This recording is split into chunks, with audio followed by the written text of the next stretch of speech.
Okay, welcome to part 3. The next thing is the time signature.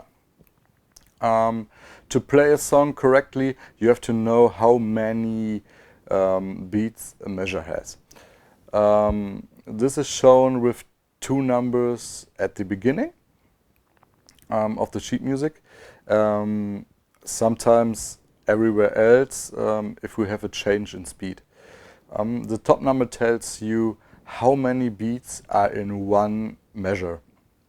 The bottom number tells you the note value for a single beat. For example, a 4/4 time signature means that there is space for 4 quarter notes in one measure. If you count, you have 1, 2, 3, 4 in one measure. If you clap and count, it looks like this: 1, 2, 3, 4, 1, 2, 3, 4. If you have a 3/4 time, you only have to only have space for 3 quarter notes. It's 1, 2, 3, 1, 2, 3, not 1, 2, 3, 4, and next measure 1, 2, 3, 4. 3/4 is 1, 2, 3, 1, 2, 3, and so on. There are more time signatures, but it's every time the same thing. That the rhythm and the whole music works, we have to fill the measures completely.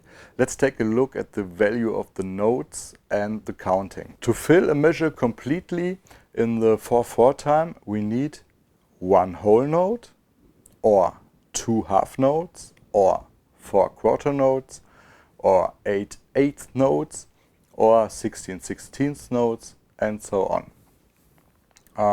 Here's an example with the saxophone.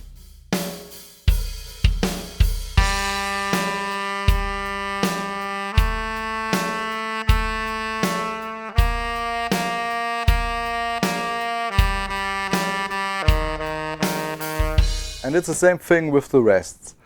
Sometimes in a piece of music you don't have to play, and this is notated with rests.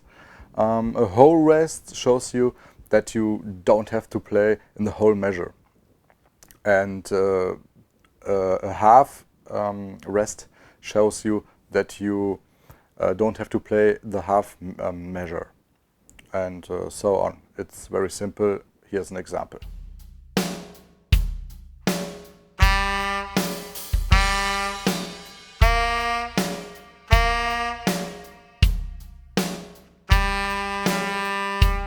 Now let's go over to the counting.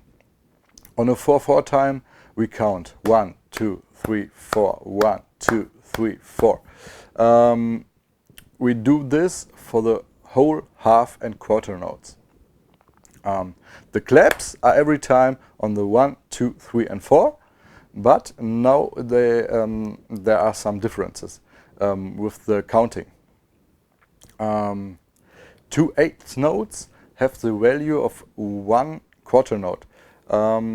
So if 4 quarter notes are in one measure, there have to be 8 eighth notes in one measure. Or if you have 2 quarter notes in one measure, you have 4 eighth notes. You have to fill the measure completely. Keep that in mind. Anyway, here we have to count in a different way. We don't count 1, 2, 3, 4. We count 1 and 2 and 3 and 4, and to show that you have 8 notes. It's easier to memorize, it's easier to play. I think you will count 1 and 2 and 3 and 4 and on every time. Hope you have seen what I did. I did 1 and 2 and 3 and 4, and this is wrong. You have to clap 1 and 2 and 3 and 4, and clap only at the 1, the 2, the 3 and the 4. It's easier, and you will get this rhythmic feeling. So let's go over to the 16th notes. The 16th note has half the value of an 8th note. Now let's take a look at the triplets. We take the most common one, the 8th note triplets, and they are written with 3 8 notes and with a 3 above. 3 notes with a 3 above it is a triplet. A triplet has the 8th note triplet has the value of a quarter note. So, for example, if you play 1, 2, 3, 4 quarter notes and 8 notes, you play between 1 and 2 notes, 1 and 2 and 3 and 4 and with triplets you play between 1 and 2 3 notes, and you count like this: 1 and 2 and 3 and 4 and 1 and 2 and 3 and 4 and 1 and 2 and 3 and 4 and so on. On a guitar it sounds like diddle diddle diddle diddle diddle diddle diddle. This is the sound of a triplet. Sometimes you want to make a note longer within a measure or between 2 measures. Within a measure you write a dot right beside the note. It gives the note half its value. And for example, a dotted half note has the value of a half note and a quarter note. If you want to make a note longer between 2 measures, you have to use a tie. For example, if you have 2 half notes in 1 measure, but you would need the second note as a dotted half, instead of writing a dotted half, because it's wrong, because your measure is already full,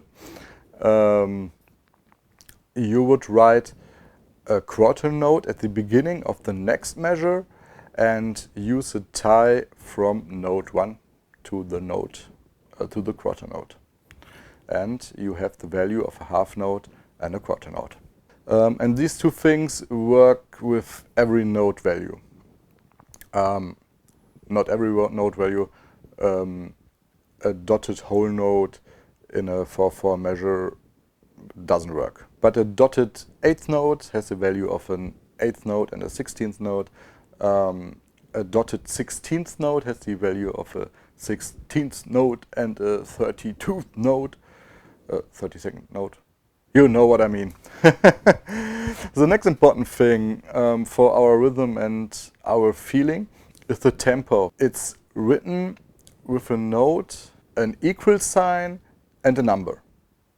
It's often at the beginning, but if you have a tempo change in the piece of music, it can be written or notated anywhere in the sheet music.